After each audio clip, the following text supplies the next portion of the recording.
નિર્મલ સોનીનું સ્વાગત છે. સહી બાત હૈ.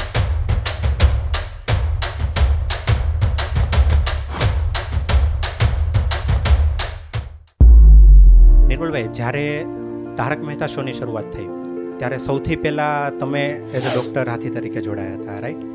હા, અને પછી એક વચ્ચે સારો એવો આઈ થિંક 8 થી 9 વર્ષનો બ્રેક આવી ગયો અને પછી ફરી તમે ડૉક્ટર હાથી તરીકે સેમ શોમાં જોડાયા. તો આની પાછળની સ્ટોરી શું છે? તારક મહેતાનું કાસ્ટિંગ કેવું બહુ લાસ્ટ મુમેન્ટ પર થયું કે કાલથી શૂટિંગ છે ને આજે મારું કાસ્ટિંગ થયું, તો ઓલરેડી મારી પાસે ઘણું કામ હતું એ ટાઈમે કે એક શો છોડું અથવા આ 3 શો અને 2 ફિલ્મો છોડું. તો ત્યારે મેં વિચાર કર્યું કે આપણે એક શો છોડી દઈએ. પણ ત્યારે ખબર નહોતી ને કે આ શો એવડો મોટો શો થઈ જશે અને તારક મહેતા આટલા વર્ષ ચાલશે. અત્યારની જનરેશન છે એ નિર્મલ સરને ઓળખે છે તારક મહેતા શોના કારણે, પણ વોટ અબાઉટ ઢોલુ ઇન હીરો? જે 90s અને જે એ કીડ હશે એને ખબર છે ઢોલુ, બબલી, હીરો, તો એમની માટે શક્તિમાન જેવું જ કેરેક્ટર હતા. આઈ થિંક તમે તમારા ફેમિલીમાં ફર્સ્ટ એક્ટર છો, રાઈટ? હા, એકદમ કહીને 7 પેઢીઓમાં હું જ છું. હું પણ પહેલાં સોનાનું જ કામ કરતો હતો. સોનાનું કામ શીખ્યો, અમુક વર્ષ સોનાનું કામ પણ કર્યું મેં, પણ પછી એમ લાગ્યું કે હવે આપણે કંઈક અલગ કરવું છે તો આપણે એક્ટિંગમાં આવ્યા. આપણે ગુજરાતીમાં તો કેવું હોય, પપ્પા એમ કહે કે ભાઈ આ ભણવાનું તો ચાલ્યા કરે પણ પેલા સાથે કામ પણ શીખો. તો આપણા સૌથી ફેવરેટ જેઠાલાલ, બરાબર, દિલીપભાઈ સાથે કામ કરવાનો એક્સપિરિયન્સ કેવો રહ્યો? ભાઈ એ એક્સપિરિયન્સ તો કેવો છે કે ભૂલાઈ ન ભૂલાય એવો એક્સપિરિયન્સ છે, કારણ કે એમની પાસેથી ઘણું શીખવા મળે છે. એ ઘણીવાર અમને હેલ્પ કરે કે અરે નિર્મલ આમ નહીં, તું આમ કર, આ લાઈન આમ નહીં, આમ લાઈન બોલ. તો આપણી માટે ઘણું સારું બેનિફિટ થાય કે ભાઈ આપણને આવડા સિનિયર એક્ટર પણ આપણી પર ધ્યાન આપે છે. ક્યારે એવું થયું છે કે તમને ફોન આવ્યો હોય કે ડૉક્ટર સાહેબ મારા ઘરે બીમાર પડ્યા છે? હા, એવું એકવાર થયું હતું મારી સાથે. તો એમના ઘરમાં કંઈક રાતે કંઈક 1-1:30 વાગે કોઈ બીમાર પડ્યું ને મને ફોન આવ્યો કે ડૉક્ટર સાહેબ જલ્દી આવો. તો કંઈક અરે મારા આ બીમાર પડ્યા છે, પણ મેં હું થોડી રિયલમાં ડૉક્ટર છું મેં કીધું. તો કે અરે હા સોરી કંઈ કેમ ગુજરાતમાં તમારે આવવા જવાનું થાય? મારી માટે તો ગુજરાત એટલે કહે ને કે બહુ વાલું મને.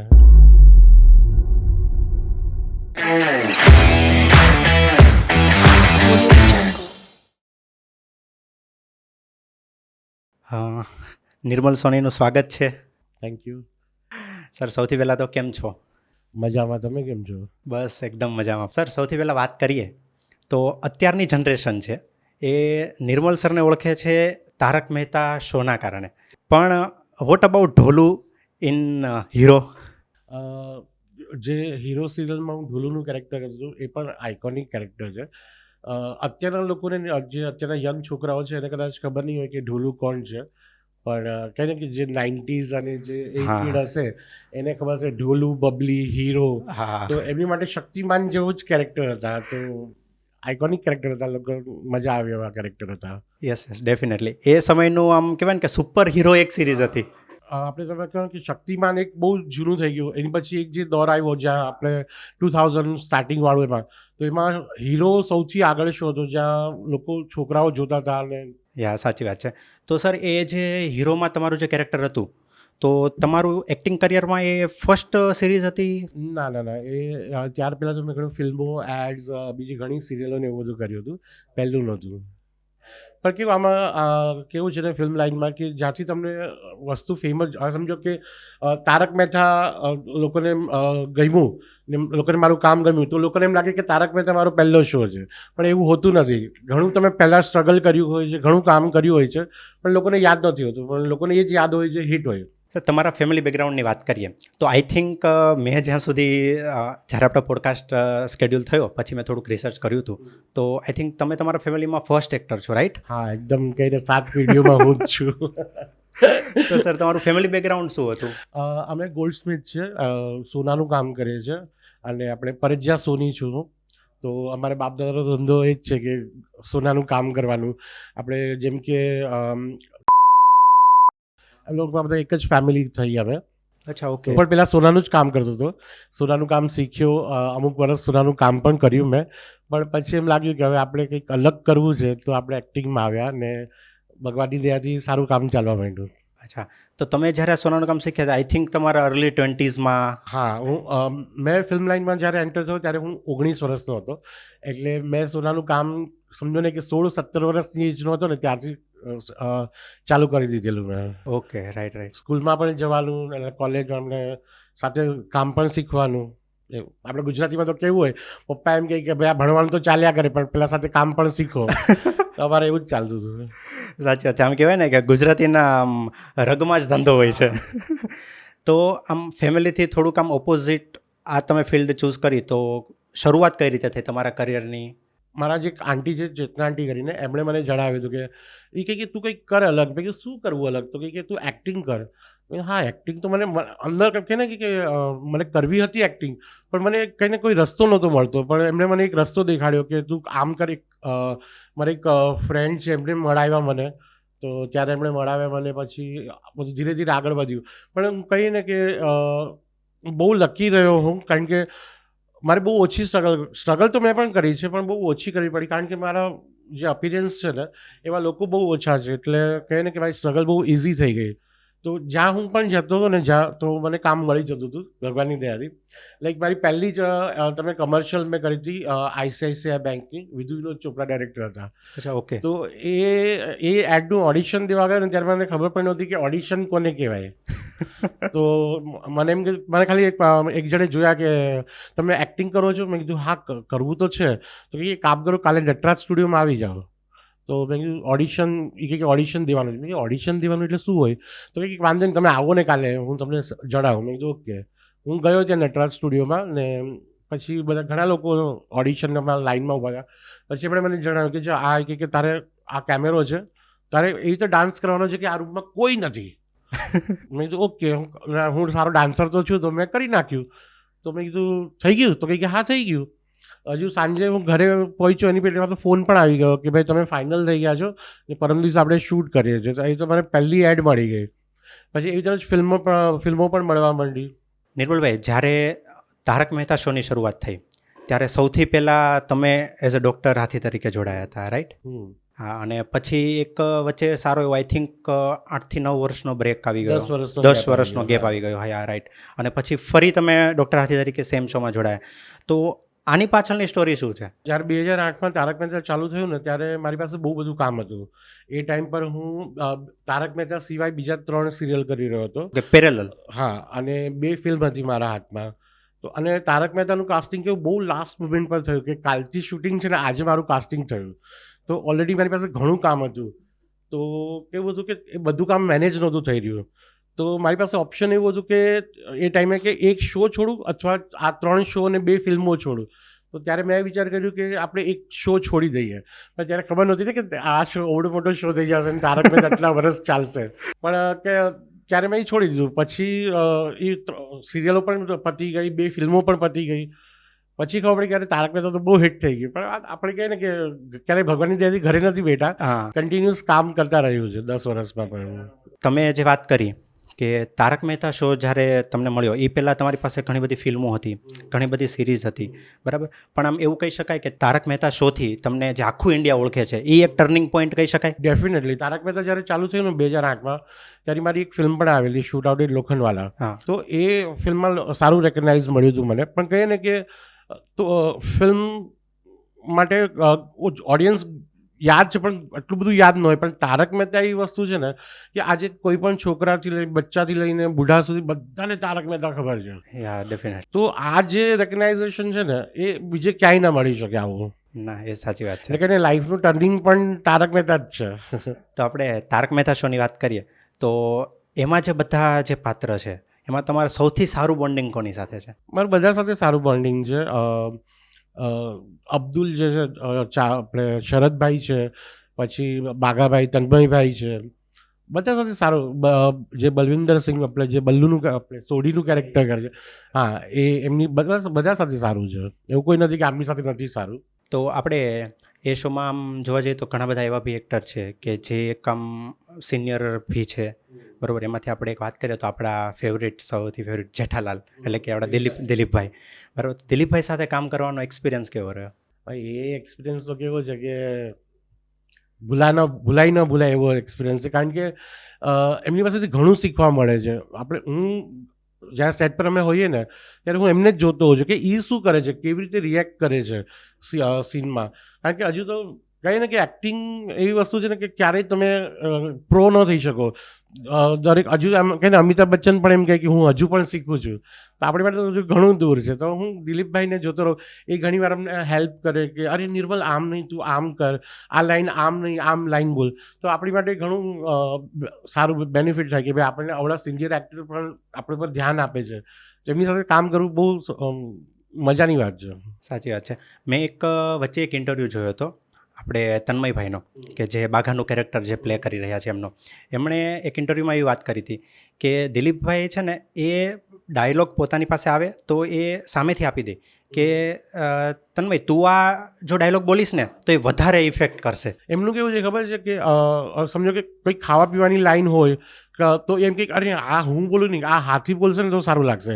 તો એમનું છે ને એવું નથી કે બધું હું જ બોલી લઉં. એ બધાને અરે આ લાઈન તને આ તું બોલશે ને તો વધારે સારી લાગશે, આ લાઈન તું બોલશે ને. અને એમની છે ને ઇમ્પ્રોવાઇઝેશન બહુ સારું છે. ઘણીવાર કેવું આપણે સેટ પર હોઈએ, ઇમ્પ્રોવાઇઝેશન થાય, અમે રીડિંગ કરવા બેસીએ, સીન તો બધા સારા જ હોય પણ ઘણીવાર કેવું થાય કે રીડિંગ કરતાં દિલીપભાઈ એવા સજેશન્સ આપે ને કહે ને કે સીન અહીંયા હોય ને તો અહીંયા પહોંચી જાય. તો આપણે કહીએ ને કે પરફોર્મ કરવાની પણ મજા આવે. અને અમને તમે માનશો ને અમે રીડિંગ કરવા બેસીએ ને તો કેટલું હસવું આવે, કારણ કે જે ગેગ ફૂટે અને નવા ઇમ્પ્રોવાઇઝેશન થાય તો એવી મજા આવે. 5-5, 10-10 મિનિટ તો ઘણીવાર હસવામાં વહી જાય કે અરે આ શું આવી ગયું આ. તો એવી મજા આવે છે સેટ પર અમારા. નહીંતર આમ ઘણીવાર એક્ટર્સને કેવું હોય કે આમ પોતાનો સ્ક્રીન ટાઈમ વધારે જોતો હોય, આ ટાઈપનું હોય. પણ ઘણા બધા ઇન્ટરવ્યૂમાં સાંભળ્યું છે દિલીપભાઈનું કે આમ મેં તમને જેમ વાત કરી એમ કે સામેથી તે કહેતા હોય છે. એમને ખબર છે કે કઈ વસ્તુ કોના પર સારી લાગશે, કોને કેટલું બોલવું જોઈએ. જો આમાં કેવું છે કે એક્ટરને પણ એવું હોય કે કેટલું બોલવું અને કેટલું ના બોલવું એ પણ એક્ટિંગમાં એક આવી જાય છે. તો દિલીપભાઈને બહુ સારું રીતે આવડે છે, તો એટલે તો એ સારા એક્ટર છે ને. તો નિર્મલ સર, તમને અત્યારે આમ જોવા જઈએ તો નાના બાળકોથી લઈને અને મોટા સુધી બધા આપણે તારક મહેતા શોના કારણે પોપ્યુલારિટી બી આપણા ઇન્ડિયામાં એટલી છે. તો ક્યારેય કોઈ એવી ફેન ઇન્ટરેક્શન બની છે તમારે કે જેમ હાર્ટ ટચિંગ હોય અથવા તો એવું થયું હોય કે જેનાથી તમે શોક થઈ ગયા હો? મને એક વર્ષ યાદ આવે છે. અમે સુરત ગયા હતા કે બરોડા એક ઇવેન્ટ માટે ગયા હતા, મને લોકેશન યાદ નથી. પણ કેવું થયું, અમે રાતે ત્યાંથી નીકળ્યા ને તો અમારી પાછળ છે ને 15-20 બાઇકવાળા આવી ગયા ને સ્પીડમાં આવે એટલે અમને પણ એમ લાગ્યું કે અરે શું કોઈ અમારી પાસે ગુંડાઓ પાછળ પડ્યા છે કે શું થઈ રહ્યું છે. તો અમે પણ ગાડી ભગાવીએ તો એ લોકો પાછળ બાઇક ભગાવે. અમુક કંઈક કેટલા 5-10 કિલોમીટર ગયા પછી ખબર પડી કે એ લોકો અમારા ફેન હતા, અમારી સાથે ફોટો પડાવવા માટે ભાગતા હતા અમારી પાસે. પણ અમારી કહે ને કે બેન્ડ વાગી ગઈ હતી ડરીને, લિટરલી ફોલો જ કરતા હતા. અમને ફોલો કરી રહ્યા છે એટલા બધા. તો આવું પણ ઘણી વાર થાય છે. એ જ ને, કારણ કે આમ ઘણી બધી જગ્યાએ આપણે એવું જોયું હોય કે તારક મહેતા શોના ફેન્સ હોય, ઘણીવાર બધા એવી રીતે બી વાત કરતા હોય છે કે આ શો જોવાથી અમારા ઘરમાં બધા ફેમિલી એક સાથે બેસે છે. કારણ કે અત્યારનો સમય એવો છે, ખાસ કરીને સોશિયલ મીડિયાનો ટાઈમ, કોઈને ફેમિલી માટે ટાઈમ નથી, બરાબર. ફેમિલીના 3-4 મેમ્બર બેઠા હોય તો બી પોતપોતાના ફોન સ્ક્રોલ કરતા હોય છે. અને આજકાલનો કોન્ટેન્ટ પણ એવું આવે છે ને કે ફેમિલી સાથે બેસીને પણ નથી જોવાતો. જ્યારે તારક મહેતા એક એવો શો છે કે તમે નાનાથી લઈને મોટા બધા સાથે બેસીને જોઈ શકો કે તમને કંઈક શીખવા મળે, હસવા મળે. તો આવા શો બહુ ઓછા બની રહ્યા છે, એટલે તો તારક મહેતા અત્યાર સુધી ચાલે છે ને. મને એક યાદ આવે છે કે અમે સેટ પર એક દિવસ હતા ને એક ભાઈ આવ્યા હતા મળવા માટે, અને એ એટલા આમ કહે ને કે ખુશ હતા કે હું તારક મહેતાના સેટ પર આવ્યા. અને મેન તો એને જણાવીને એમના કંઈક મમ્મીને કંઈક પ્રોબ્લેમ હતું, મને એક્ઝેક્ટલી સ્ટોરી યાદ નથી આવી, પણ એમની મમ્મીની તબિયત બહુ ખરાબ હતી, કોમામાં હતા કે એવું. પણ એમની સાથે છે ને એમની સામે ટીવીમાં તારક મહેતા કન્ટિન્યુઅસ ચાલુ રાખતા હતા એ લોકો. તો એમને તારક મહેતાના જે સીન આવે ને એમની પર રિએક્ટ કરતા હતા. ઓકે. તો એ લોકો કન્ટિન્યુઅસ તારક મહેતા ચાલુ રાખતા હતા અને કંઈક અમુક ટાઈમ પછી નોર્મલ પણ થઈ ગયા. તો એ એમનો કિસ્સો અમને જણાવતા હતા. તો આપણને આનંદ થાય કે યાર આપણે એવું કામ કરીએ છીએ કે બીમાર માણસો પણ સાજા થઈ જાય છે. તો ઘણું મોટિવેશન મળે. નિર્મલભાઈ, આપણે તારક મહેતા શોમાં જેમ જોઈએ છીએ કે ડૉક્ટર હાથીનું જે કેરેક્ટર છે તે એને ફૂડનો બહુ જ શોખ છે, તો શું રિયલ લાઈફમાં પણ નિર્મલભાઈને ફૂડનો એવો જ શોખ છે? હા, મને શોખ છે. પણ કહે ને કે ડૉક્ટર હાથી જેમનો જે શોખ છે કે દરેક વસ્તુ ખાવી અને એમ ખાતા જ જવું એવું નથી મારું. મને ખાવું ગમે છે, પણ કેવું હોય છે કે ભાઈ નવી નવી આઈટમો ટેસ્ટ કરવી ગમે, પણ એક લિમિટમાં ગમે. એવું નહીં કે ભાઈ ડૉક્ટર હાથી કે ગોલી જેવું નહીં કે આપણને એક 2 કિલો ખાઈ જવું એવું રિયલ તો કેવું સિરિયલમાં સારું લાગે. સિરિયલમાં કેવું હોય કે એક મોટી થાળીમાં આમ લાડવા મૂક્યા હોય ને આમ એક ખાઓ ને પછી કટ કરીને 4-5 ગાયબ કરી નાખે એટલે ઓડિયન્સ શું લાગે કે આ 2 કિલો લાડવા ખાઈ ગયો. પણ એકચ્યુઅલી એવું કંઈ થોડી હોય રિયલમાં. તો કેવું રિયલમાં મારે કેવું છે કે ભાઈ સમજો આજે તમે મીઠાઈ લાવ્યા છે તો 1 પીસ ખાવ ગમે, 2 પીસ ખાવ ગમે, પછી એનાથી વધારે નહીં. પણ હા, હું ફૂડી છું પણ કેવી રીતે છું કે મને અલગ અલગ વેરાયટી ચાખવી ગમે છે. કે આજે સમજો કે આજે ઓલા એરિયામાં ગયા તો કે અહીંયા શું સારું મળે, તો કે ભાઈ અહીંયા મિસલ સારું મળે તો ત્યાં મિસલ ખાવાનું. કે ઓલા એરિયામાં ગયા તો કે ત્યાં સમોસા બહુ મસ્ત મળે તો આપણે સમોસા ખાવાના. પણ એવું નહીં કે ભાઈ વધારે પડતું ખાઈ લેવું એવું નહીં. બરાબર. તો આમ તમારી ફેવરિટ ડિશ કઈ ટાઈપની? મને આમ સૌથી વધારે આમ તો બધાને ઘરના જે દાળ ભાત શાક રોટલી જે હોય એ તો એવરગ્રીન ફેવરેટ હોય જ. પણ એ સિવાય તમે કહો તો મને પાઉંભાજી ગમે, પછી પીઝા ખાવા ગમે ને ઓળો રોટલો. અચ્છા, જે આપણું કાઠિયાવાડી મને સેવ ટમેટાનું શાક. પછી બહારનું બીજું કહીએ તો મને મીઠાઈઓ ખાવી પણ ગમે. તો મીઠાઈમાં આપણે ઘરની જ આપણે સૌથી બેસ્ટ મને જો કંઈ હોય તો પૂરણપોળી. આજે જ ખાઈને આવ્યો છું. પૂરણપોળી બહુ ભાવે. ઓકે. અને આમ આપણે ખાસ ગુજરાતની વાત કરીએ તો ગુજરાતની કોઈ આમ સ્પેશિયલ તમારી ફેવરિટ ડિશ? મને બરોડામાં જે ટમટમ મળે છે ને, ટમટમ ખમણ. હા, ટમટમ ચેવડો જે મળે છે એ મને બહુ ભાવે છે. મારું મામાનું ગામ છે તળાજા, એમને ત્યાં એક પેંડા મળે છે, એ ભાવનગરની બાજુમાં છે તળાજા, ત્યાંના પેંડા મને બહુ ભાવે. તો ગુજરાતનું ઘણું વસ્તુ છે એ તો, પણ ટમટમ અને આ 2 પેંડા તો મારું ફેવરેટ છે. તમે શું રસોઈ બી બનાવી શકો? ના, મને ખાતા આવડે છે, બનાવતા નથી આવડતું. થોડું બહુ તો બનાવી લઈએ કે ભાઈ ચા બનાવી લઈએ એવું બનાવી લઈએ, પણ એમ બધું પ્રોપર દાળ ભાત શાક રોટલી કે એવું બનાવતા નથી આવડતું. નિર્મલભાઈ, જ્યારે આપણે તારક મહેતા શોની વાત કરીએ તો તમે જે ડૉક્ટર હાથીનું કેરેક્ટર પ્લે કરો છો તો તમારે ડેઇલી આ કેરેક્ટર પ્લે કરવાનું છે, રાઈટ? તો ડેઇલી સેમ કેરેક્ટર પ્લે કરવા છતાં કંઈક નવી ક્રિએટિવિટી એમાં કઈ રીતે એડ કરવી, તો આ તમે કઈ રીતે મેનેજ કરો છો? જો કેરેક્ટર ભલે એનું એ જ છે ડૉક્ટર હાથીનું, પણ કેવું છે કે સ્ટોરી અલગ અલગ છે, સિચ્યુએશન અલગ અલગ છે. તો એક કેરેક્ટર એ સિચ્યુએશન પ્રમાણે રિએક્ટ કરશે, એટલે અલગ અલગ એક્સપેરિમેન્ટ થઈ શકે છે. જ્યારે 2 ગુજરાતી ભેગા થાય અને આમ કહેવાય કે ધંધાની ને ખાવા પીવાની એ બધી ગુજરાતની વાતો ના કરે તો એ તો પોસિબલ નથી. હા, બિલકુલ. એટલે આપણે થોડી ખાવા પીવાની તો વાતો કરી લીધી. એક બીજું મારે તમને ખાસ એ પૂછ્યું હતું કે ગુજરાતમાં તમારે આવવા જવાનું થાય કે? હા, લગભગ વર્ષમાં 1-2 વાર તો જવાનું થાય જ. અને બહુ ઓછા લોકોને ખબર છે કે હું ગુજરાતમાં તળાજામાં 2 વર્ષ રહ્યો પણ છું મામાને ત્યાં. હા, તો મારી માટે તો ગુજરાત એટલે કહે ને કે બહુ વાલું મને. એકચ્યુઅલી નિર્મલભાઈ, એક વાત કરું ને તો આ ગુજરાતી પોડકાસ્ટ અમે શરૂ કરવાનું જે વિચાર્યું ને એની પાછળનું એક રીઝન પણ એ હતું કે આપણા ગુજરાતી એક્ટર સિંગર અમે જેને પણ ગેસ્ટ તરીકે ઇન્વિટેશન આપવા માગીએ છીએ એ સારી પોસ્ટ ઉપર આગળ છે, પણ લોકોને ખબર જ નથી કે આ આપણા ગુજરાતી એક્ટર છે. કારણ કે પહેલેથી એમને હિન્દી ફિલ્મોમાં જોતા આવ્યા છીએ, પહેલેથી એમને એ રીતે જ જોયા છે કે એમને ખ્યાલ જ નથી કે આ આપણા ગુજરાતના છે. ઘણીવાર કેવું જેમ કે મેં હમણાં તમને વાત કરી કે હું પણ ગુજરાતી છું એવું લોકોને ખબર નથી હોતી. હમણાં થોડા દિવસ પહેલાં મેં એક ગુજરાતી રીલ નાખીને ત્યારે એમાં લોકો હજુ પણ કમેન્ટ કરે છે કે તમે ગુજરાતી છો. તો એટલે કોઈને ઘણીવાર ખબર ના હોય કે ભાઈ આ કઈ કાસ્ટના છે. કારણ કે શું છે, લોકો એને કિરદાર તરીકે વધારે ઓળખતા, કે ભાઈ લોકો મને ડૉક્ટર હાથી તરીકે વધારે ઓળખતા હોય, પણ એમને ખબર ન હોય કે હું ગુજરાતી છું કે કેવો છું, કાસ્ટે કેવો છું.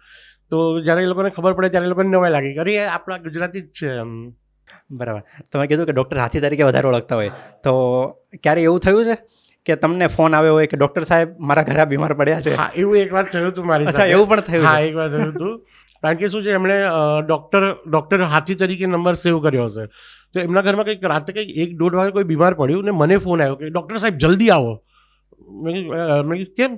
તો કંઈક અરે મારા આ બીમાર પડ્યા છે. પણ મેં કીધું હું થોડી રિયલમાં ડૉક્ટર છું. મેં કીધું તો કે અરે હા સોરી કંઈ કેમ. પછી બીજા દિવસે એનો ફોન આવ્યો, અરે કે એટલી ઉતાવળમાં હતી ને તો કે ડૉક્ટર આવ્યું, ફોન લગાડી દીધો ને તમને લાગી ગયો. કંઈ વાંધો નહીં. તો નિર્મલભાઈ, આપણે ફિલ્મોની ઘણી બધી વાત કરી, તો ખાસ કરીને કોઈ ગુજરાતી ફિલ્મ એવી છે કે જે તમે જોઈ હોય રિસેન્ટલી? મેં જોયેલી ફક્ત મેલા માટે. ઓકે, તો એ સારી લાગી હતી જે મને. આપણે યશભાઈ અને અમિતાભ હા, હા, બચ્ચનનો એમાં રોલ તો છે. યસ. પણ એ મારે કહેવું પડશે કે હમણાં ગુજરાતી ફિલ્મો બહુ સરસ બની રહી છે. પહેલાં કેવું હતું ઓલું સેમ ગીતો સેમ બધું બનતું, તો અત્યારે ગુજરાતી ફિલ્મો બહુ સરસ બની રહી છે. પણ અત્યારેનું સ્ટાન્ડર્ડ એટલું સારું થઈ ગયું છે, લોકો ફોરેનમાં જઈને શૂટ કરે છે, નવા નવા ડાયરેક્ટરો આવ્યા છે, નવો પોઈન્ટ ઓફ વ્યૂ આવ્યું છે, તો બહુ સરસ ગુજરાતી ફિલ્મો પણ બની રહી છે. તો મને પણ ઘણી વાર મન થાય કે ગુજરાતી ફિલ્મો કરશું આગળ ચાલીને. ના, ડેફિનેટલી અમને બધાને તમને ગુજરાતી ફિલ્મોમાં જોવાનું બહુ પસંદ આવશે. હા, definitely. આમ તમે જે વાત કરી એમ જોવા જઈએ તો 2015-16 પછી આઈ થિંક ગુજરાતી ફિલ્મનો એક આખો દાયકો જ ચેન્જ થઈ ગયો. હા, કારણ કે આખી નવી જનરેશન આવીને નવા લોકો આવ્યા, તો નવું પોઈન્ટ ઓફ વ્યૂ લઈને આવ્યા. પહેલાંના લોકો સેમ વસ્તુ બનાવતા હતા, તો હવે આ યંગ જનરેશન આવ્યા, લોકો એમની રીતે નવું શીખીને નવી સ્ટોરી નવા લોકો આવ્યા, તો ઘણું ચેન્જ. તમે એમાં સેમ ટાઈમ મરાઠી ફિલ્મો પણ જોઈ લો. મરાઠી ફિલ્મો પણ સેમ પહેલાં આવું ગુજરાતી જેવું જ હતું. હવે એ લોકો પણ કેટલા આગળ વધી ગયા છે. સાયરાટ કેવી મોટી હિટ ફિલ્મ આપી છે એ લોકોએ, ઘણી ફિલ્મો હિટ આપી છે. નટ સમ્રાટ હતી મરાઠીમાં, તો એ તો ગુજરાતીમાં પણ આ ઘણી મોટી મોટી ફિલ્મો અને સારી સારી ફિલ્મો આવી રહી છે. તો આપણે જે વાત કરી 2015 પછી આમ આખો ગુજરાતી ફિલ્મનો એક આખો દાયકો ચેન્જ થઈ ગયો. તો જૂની કોઈ એવી ફિલ્મ યાદ છે તમને? મને એક યાદ છે કંઈ ખોડલ તારો ખમકારો કે એવું કંઈક ગુજરાતી, એ મેં એટલી વાર જોઈ હશે, કારણ કે જ્યારે પણ ગુજરાતી ચેનલ ચાલુ કરો ને એટલે એ જ ફિલ્મ હોય. તો એ ટાઈમ નાનો હતો ત્યારે એ બહુ ફિલ્મ જોઈ, રિપીટમાં આવી. જેમાં અત્યારે કેમ આપણે સૂર્યવંશમ જોઈએ છે, એમ ખોડલ તારો ખમકારો બહુ જોઈ મેં. હું તમને એક ફિલ્મનું નામ યાદ આપું તો તમને યાદ આવી જશે, કારણ કે એ ઘરે ઘરે લગભગ બધાએ જોયેલી હશે. કઈ? મૈયરમાં મનડું નથી લાગતું. હા હા, એ પણ જોઈ છે મેં. એ કહે ને આપણે સમજો ને કે હમ આપકે કોણ કેમ હિન્દીમાં બની, એમ મૈયરમાં બંધડું નથી બાંધતી આપણે ગુજરાતી હમ આપકે કોણ હતી. હા, એમાં લગભગ આપણા ડિરેક્ટર જશવંત ગાંગાણીએ ડિરેક્ટ કરી હતી. બહુ સુપર ફિલ્મ હતી. મતલબ તમને ગુજરાતી ફિલ્મ ઓફર થાય તો તમે કરવાનું ડેફિનેટલી પસંદ કરો. હા, કેમ નહીં. સારી વાર્તા હોય, સારું કેરેક્ટર હોય તો ડેફિનેટલી કરીશું. નિર્વલભાઈ, તો આજે ખાસ તમારી સાથે વાતો કરીને એક આમ કહેવાય ને કે બહુ મજા આવી ગઈ, કારણ કે આમ તમારી જે એનર્જી જે છે ને, પોઝિટિવ એનર્જી, એ પણ આમ ફીલ થાય છે. મને પણ મજા આવી, કારણ કે આવું ગુજરાતી પોડકાસ્ટ મેં પહેલી વાર કર્યું છે. હિન્દી એમાં તો મેં 2-3 વાર કર્યું છે, પણ ગુજરાતી મેં પહેલી વાર કરી રહ્યો છું. તો હું પણ થોડો કમ્ફર્ટેબલ નથી, કારણ કે ઇવન કેવું થાય ને ખબર, આપણે જે તારક મહેતા પર કરી રહ્યા છે તો બધું હિન્દીમાં જ વાતો કરતા હોય, ડાયલોગ્સ ને બધું હિન્દીમાં બોલતા હોય. તો મારી માટે પણ આ ફર્સ્ટ ટાઈમ હમણાં આવું થઈ રહ્યું છે કે ગુજરાતીમાં હું કંઈક કેમેરાની સામે બોલી રહ્યો છું. ઓન કેમેરા હું ફર્સ્ટ પણ ટાઈમ. થોડોક નર્વસ છું કે હું કંઈક ખોટું તો નથી બોલી રહ્યો ને. ના, આજે બહુ જ સારો એક્સપિરિયન્સ રહ્યો. મને પણ તમારા લોકો સાથે બહુ આનંદ આવ્યો. ફ્યુચરમાં આપણે સાથે કંઈક કરશું બીજું. અરે 100%. નિર્વલભાઈ, thank you so much for this conversation, Thank you, and thank thank you. You so much for your valuable time. Thank you.